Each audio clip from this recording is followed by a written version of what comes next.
Asante. Kwa jina naitwa John Josephine Emmanuel, ni mwanafunzi wa chuo kilichopo ndani ya mkoa wa Mwanza, na sisi sote ni wanafunzi katika vyuo mbalimbali vinavyopatikana ndani ya mkoa wa Mwanza. Na siku ya leo tungependelea sana kuzungumza masuala ya elimu ya Kitanzania, masuala yale ambayo yanaendelea ndani ya Tanzania, yaliyokuwepo, yaliyopo, na hata kama kuna uwezekano tukajadili pia hata masuala ambayo tunaona kama sisi vijana yafanyike kwa ajili ya kuweza kutengeneza maisha yaliyo bora katika taifa letu la Tanzania. Kwa ufupi, ningependa sana kuzungumzia swala la elimu ndani ya Tanzania. Kipindi cha ukoloni, elimu ya Kitanzania ilikuwa ni kwa ajili tu ya kujua kusoma na kuandika, kwa ajili ya kuweza kuwasaidia wakoloni katika shughuli zao mbalimbali. Na elimu hiyo ilikuwa ikipatiwa kwa watu ambao walikuwa wakiaminika kwamba wana uwezo wa kuwasaidia wakoloni katika kipindi hicho, hasa watoto wa machifu na hata wale ambao walikuwa na vyeo mbalimbali katika kipindi hicho. Lakini mnamo mwaka 1961 ambapo nchi yetu Tanzania ilipata uhuru, mfumo wa elimu ulibadilika kutoka kwenye kujua tu kusoma na kuandika kwa ajili ya kusaidia wakoloni kwenda katika mfumo wa elimu ambao utaweza kuwapatia watu ujuzi na uwezo wa kulisaidia taifa na kulikuza taifa. Na kuanzia hapo ndipo elimu ilipoanza kuongezeka katika standards zake ndani ya Tanzania. Na tukumbuke ya kwamba mwaka 1961 ambapo ni mwaka ambapo Tanzania ilipata uhuru, elimu haikuwa na ile status kubwa, bali ilikuwa ni masuala tu ya kazi, kilimo na ujasiriamali ndani ya Tanzania. Lakini elimu ilipoanza kupata nafasi, vyuo mbalimbali vilianza kufunguliwa, shule mbalimbali zilianzishwa, na hivyo ikapelekea elimu kuanza kukua. Na mpaka hivi sasa mwaka 2025 Tanzania imefika katika hatua kubwa sana ya kielimu. Tukizingatia swala la kwamba sasa hivi kuna shule nyingi za binafsi pamoja na za kiserikali. Kuna elimu ya bure ambapo inapatiwa kuanzia chekechea mpaka kidato cha 6.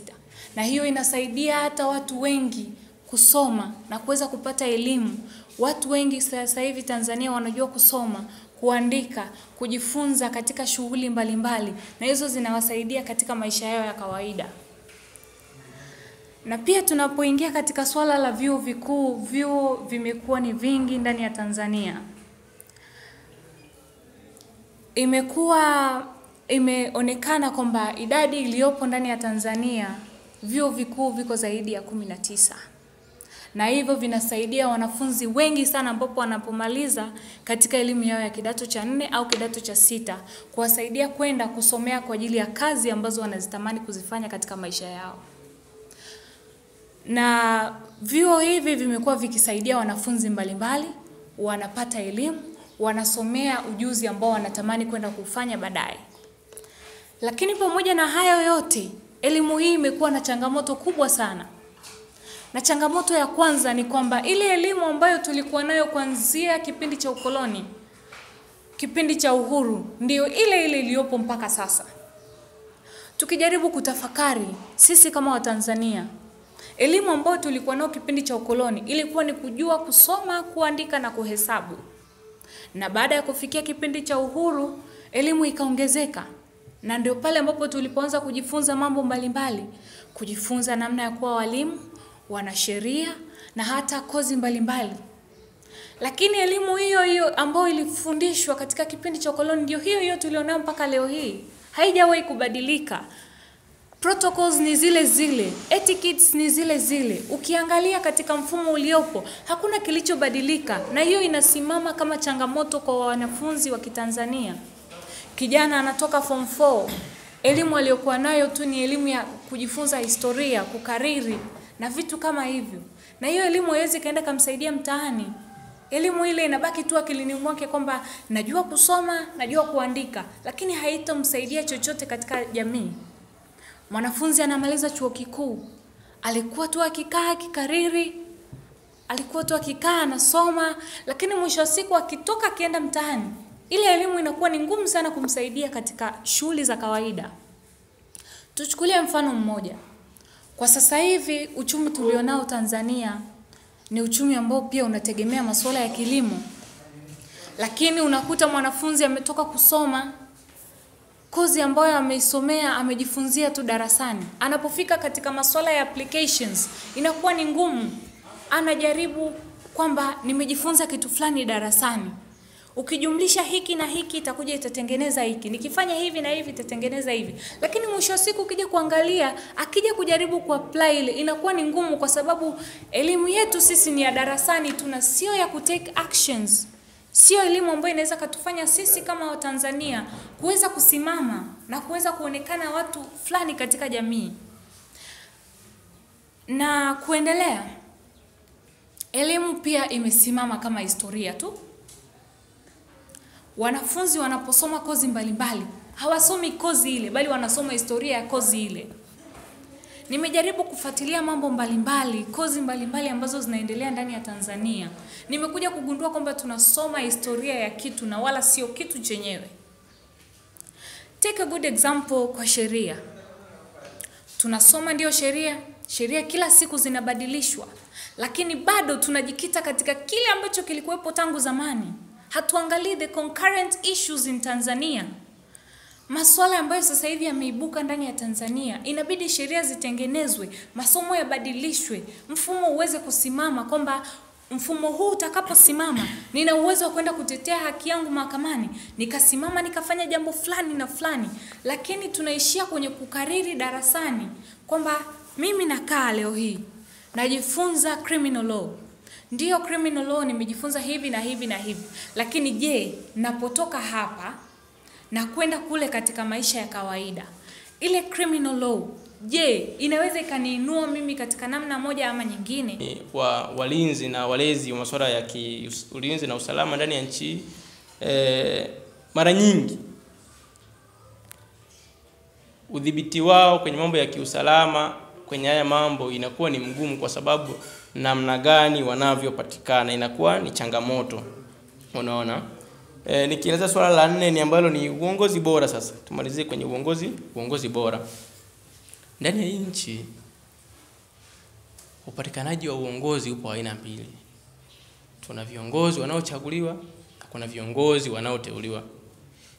Kwa hiyo kwenye viongozi wanaochaguliwa kunakuwa na specified qualification ambazo zinatakiwa uzikidhi ili uende kupata ridhaa ya kwenda kuchaguliwa na watu watakao kuwa wameandaliwa. Kama ni ubunge utachaguliwa na wananchi ndani ya jimbo lako, kama ni urais utachaguliwa na wananchi ndani ya nchi yako, kama ni udiwani hivyo hivyo, kama ni mwenyekiti na nini. Ndani ya kwenye swala la uteuzi pia kuna sifa ambazo zimewekwa, mfano kama viongozi kama majaji, mawaziri wanateuliwa, wakuu wa wilaya, wakuu wa mikoa. Zipo sifa ambazo zimewekwa na zingine ambazo ni unknown. Sasa ili upate uongozi bora ndani ya nchi hii kuna hivyo vitu viwili vya kufuatilia ambavyo ni kuchaguliwa na kuteuliwa. Sasa tuangalie unapotaka kuchaguliwa ndani ya nchi hii tunatumia nini tujue kwamba huyu anatakiwa achaguliwe na ana sifa kadhaa. Unaona? Ndani ya nchi hii tunazo sheria ambazo zinaongoza mambo ya kiuchaguzi. Tukianza na katiba yetu ya Jamhuri ya Muungano wa Tanzania, tunazo sheria ambazo zilifanywa marekebisho 2024, sheria ya uchaguzi wa rais, wa bunge na madiwani. Tunayo sheria ya tume huru ya taifa ya uchaguzi. Tunayo sheria ya uchaguzi wa viongozi wa serikali za mitaa. Sasa je, zinaweza kutusababisha hizo sheria zinaweza kusababisha tukapata viongozi bora ambao tunawataka ili tuendelee na yale maneno 4 ambayo baba wa taifa alikuwa anasema ili tunahitaji mambo 4. Tukianza na katiba.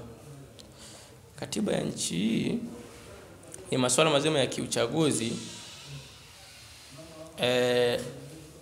imeestablish maana halisi ya uchaguzi mkuu katika ibara ya 151 ambayo imesema general election or people's election. Kwa tunarudi kule kule kwenye vitu vile ambavyo tunavihitaji: watu, ardhi, siasa safi na uongozi bora. Kwenye swala la uongozi bora huku, ili ufanye uchaguzi, maana halisi ya neno uchaguzi mkuu au general election imetolewa ibara ya 151 ya Katiba ya Jamhuri ya Muungano wa Tanzania. Imesema ni general election or people's election. Kwa ni uchaguzi wa watu. Sasa kama ni uchaguzi wa watu, tuangalie ni watu wanachagua ama ni watu wanachaguliwa. Watu wanachagua ama ni watu wanachaguliwa. Ibara ya 74 ya Katiba ya Jamhuri ya Muungano wa Tanzania ime-establish Tume ya Taifa ya Uchaguzi. Tume ya Taifa ya Uchaguzi. Hiyo ibara hiyo ikafanywa amendment 2024, waka-establish Tume Huru ya Taifa ya Uchaguzi. Sasa hiyo tume inapatikanaje ndani ya nchi hii? Hiyo tume ndani ya nchi inapatikana kwa kuteuliwa na rais. Rais anateua mwenyekiti wa tume, anateua katibu wa tume, mkurugenzi wa tume na wajumbe wote wa tume. Vile vile anaweza kuondoa ikibidi atakavyoona inafaa. Sasa tumezungumzia kuwa na siasa safi. Ili uwe na siasa safi lazima uwe na uongozi bora. Uongozi ndani ya nchi unapatikana kwa aina mbili, ya kuchaguliwa na kuteuliwa. Kwenye kuchaguliwa hapa ambao tunaizungumzia ibara ya 74 imempa fursa rais, na kama mnaofahamu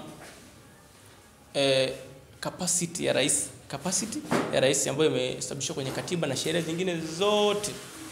Rais ndani ya nchi ndio governing authority, inayo ni disciplinary authority kwenye masuala ya utumishi wa umma.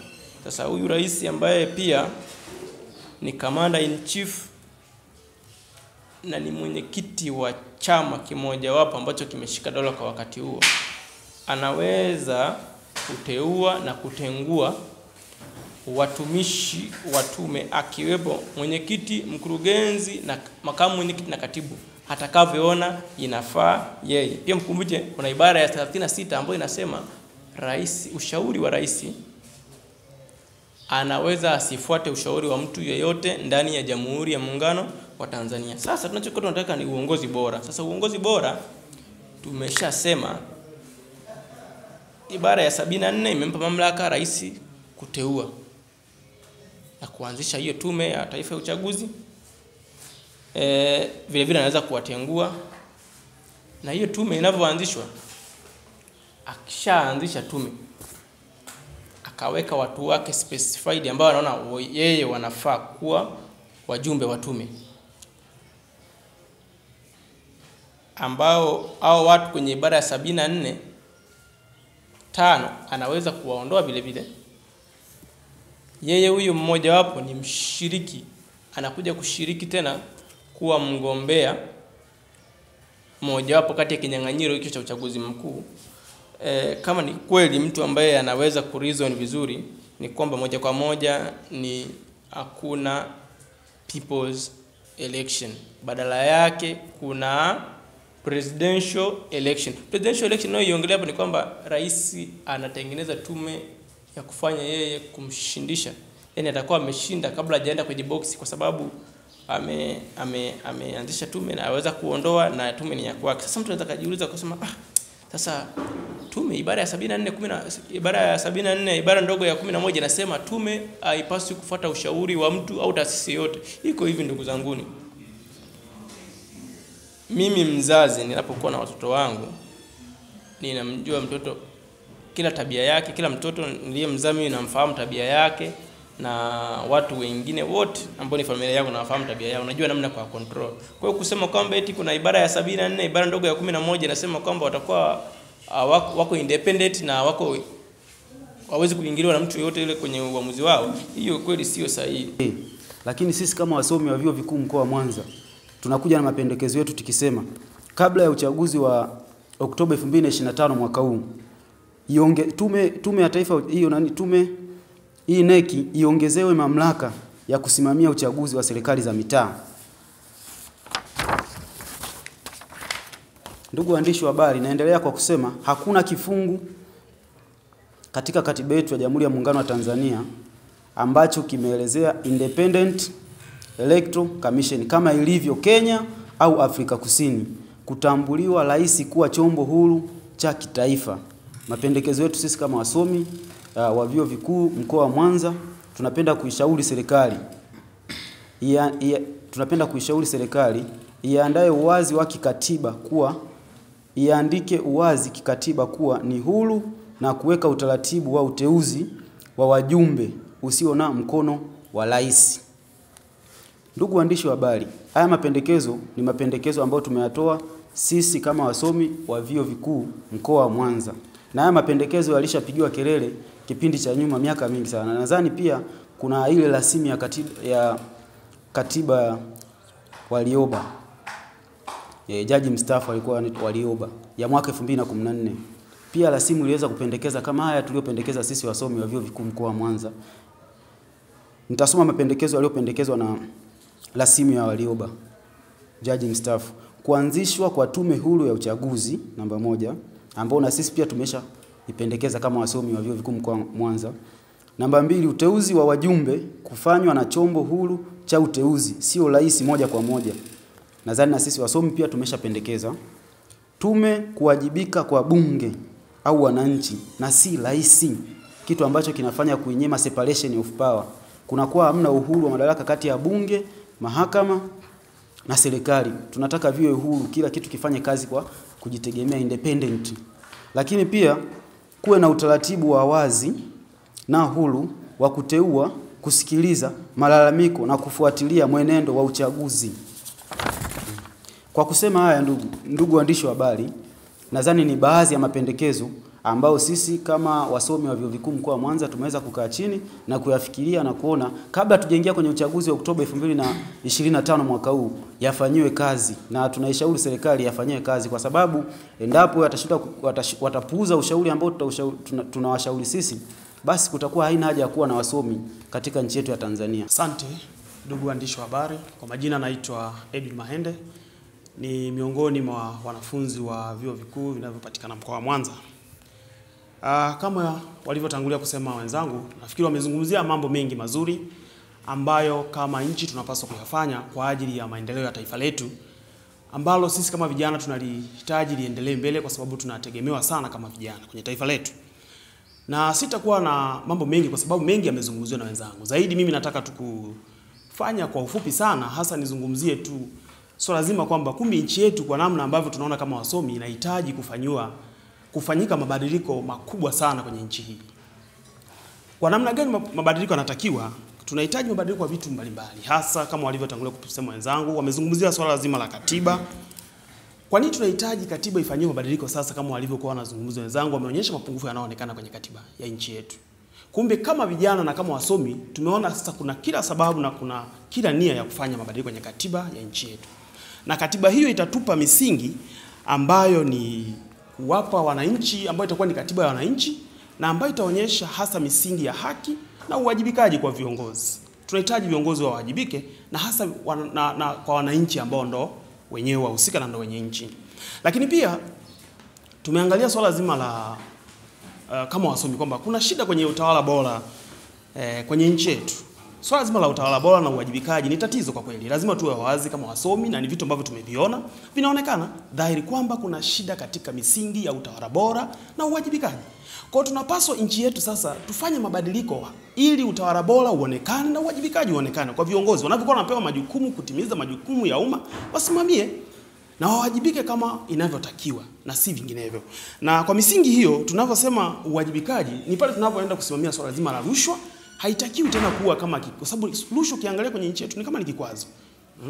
Watu wanakuwa wanatumia nafasi zao kwa kuendekeza rushwa kwenye nchi yetu.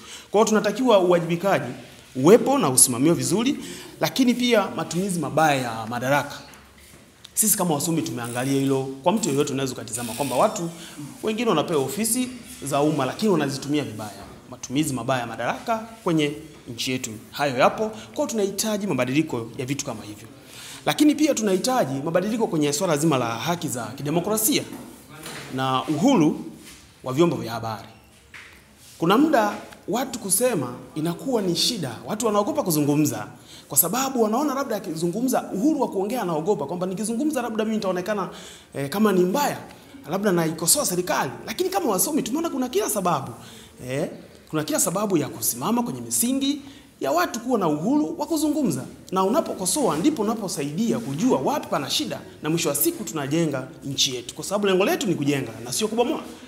Tunahitaji kiukweli kuwepo na uhuru au haki za kidemokrasia na uhuru wa vyombo vya habari kwa ajili ya kutoa taarifa kwa wahusika, na hii itatusaidia watu kujieleza na kukusanya au kukusanyika hata pamoja katika kuleta mawazo mazuri yanayoweza kuchangia taifa letu na uchumi wa nchi ukaenda mbele.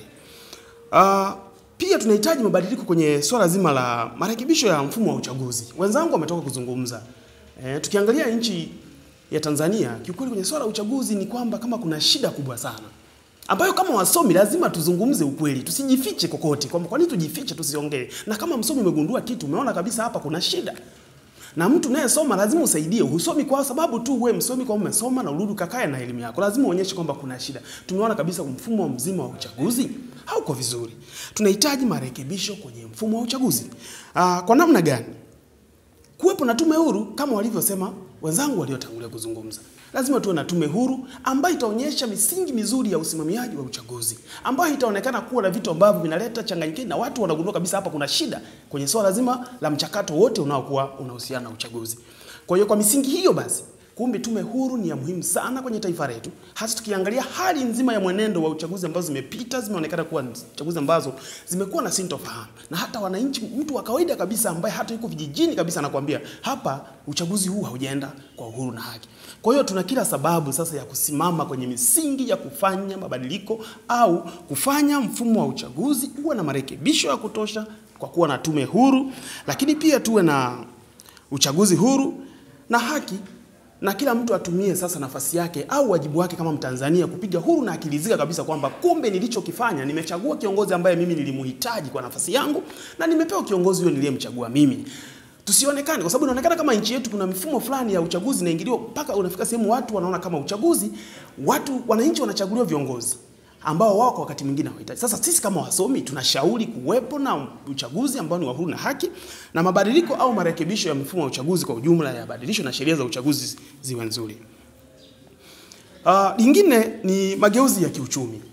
Tukitizama sana, ndugu waandishi wa habari na Watanzania kwa ujumla, nchi yetu kwenye swala zima la mageuzi ya kiuchumi, tunaangalia kuna vitu vingi sana vinakuwa viendi sawa. Usawa wa fursa kwenye nchi yetu hauendi vizuri. Mfano ukitizama kwamba swala zima la fursa zinatokea, lakini unaweza kukuta wanaopata fursa ni watu wachache sana. Kwa misingi kwamba naweza nikawa mimi namfahamu fulani ndo naweza nikamshirikisha kuna fursa. Fursa ziwafikie watu wa chini ambao ndo Watanzania, ili kila mtu anyanyuke kiuchumi, asimame, awe vizuri. Tunahitaji Watanzania wote tusimame, tuwe na maendeleo. Tusionekane kuna kundi fulani linaweza kuwa na maendeleo, kundi fulani halina maendeleo. Kwa hiyo tunahitaji Watanzania, kila Mtanzania ashiriki kwenye fursa zote zinazotokea kwenye taifa hili la Tanzania ambao ni nchi yetu. Hususan vijana tushirikishwe, wamama washirikishwe kwenye fursa zinazotokea, na watu wafurahie kwamba kuna fursa zimetokea kwenye nchi yetu na tunanufaika na rasilimali za nchi yetu. Kwa hiyo tunahitaji mambo kama hayo kwenye swala zima la mageuzi ya kiuchumi, na ukiangalia tukifanya hivyo tunaweza kupunguza umaskini, kwamba fursa zinapotokea vijana wakawashirikishwa, wakaonyeshwa kwamba kuna fursa hii pasipo ubaguzi, pasipo kupendelea. Kila kijana aonyeshwe fursa na ziwe wazi kwenye taifa. Naamini tutapunguza umaskini kwa hali kubwa, hasa kama sisi wasomi tunaotoka vioni tunarudi mitaani, tunakuwa tunalia kwamba ajira. Kumbe kukitokea fursa zikaonyeshwa kwa uwazi, hakika zitatupa namna nzuri sana ya kufanya vijana wainuke kiuchumi na hawatakaa kulilia ajira tena. Mwisho wa siku watajiajiri vizuri tu. Tukiangalia kitu kingine ambacho tunahitaji kiukweli kama taifa na kama wasomi tunashauri tufanye mabadiliko. Kwa nini tunasema mabadiliko? Kwamba tunazoimba hizi reforms zinazoona zinaimbwa hata na baadhi ya watu. Kuna kundi linaimba reforms, kuna lingine linaimba masuala tunatiki sijui Oktoba. Kumbe tunaweza kaangalia kwa nini kila kundi na umuhimu wake. Kama wasomi tumegundua kumbe kwamba hizi reforms ni muhimu hasa kwenye swala zima la utawala wa sheria na haki za binadamu. Asante.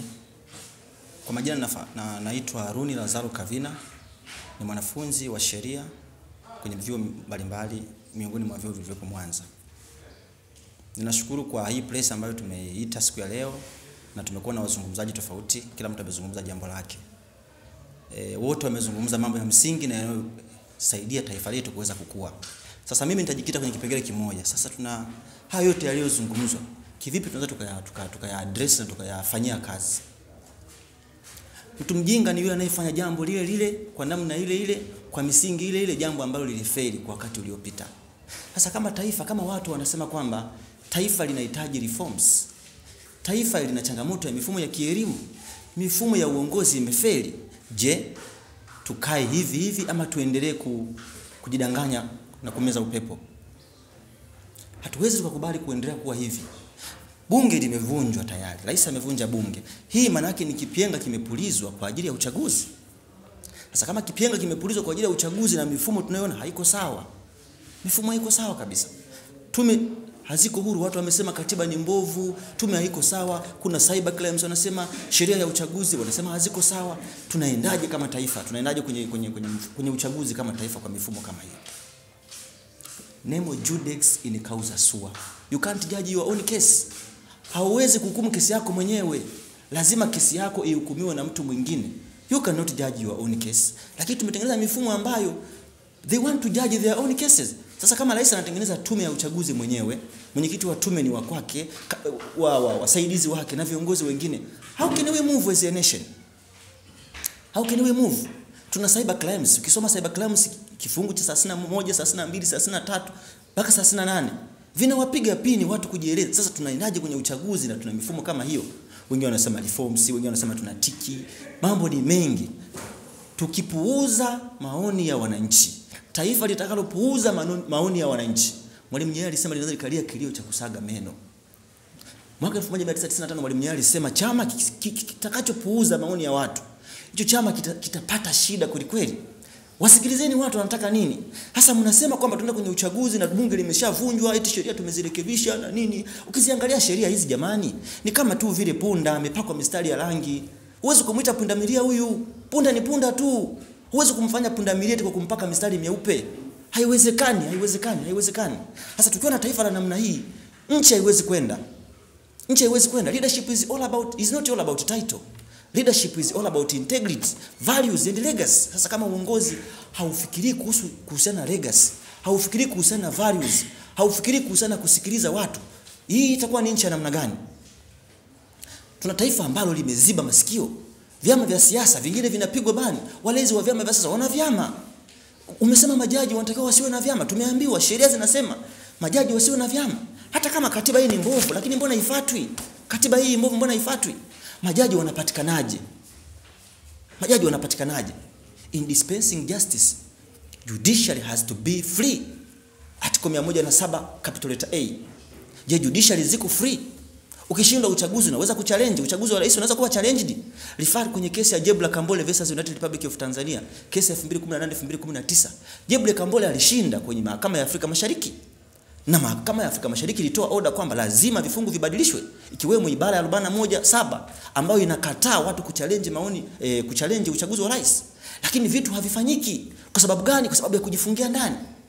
Mashirika mbalimbali kama Twaweza wametoa ripoti mbalimbali kwenye chaguzi mbalimbali. 2020 Twaweza wamesemaje? Umoja wa Mataifa wamesemaje? Vyombo vya kimataifa waangalizi wamesemaje? Wanasema tume za uchaguzi wa Tanzania haziwezi ineligible kusimamia uchaguzi wa Tanzania. Nchi ina shida, nchi ipo kwenye giza.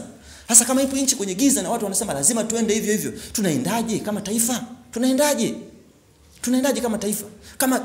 Kama viongozi katiba za vyama vyao wanavunja, tunakuwa na taifa la watu wanatengeneza mapapeti mpaka kwenye vyama vya siasa. Unawekeana mapapeti kwenye chama hiki, unapeleka papeti kwenye chama hiki, unapeleka mapapeti just to distract mifumo ya uchaguzi.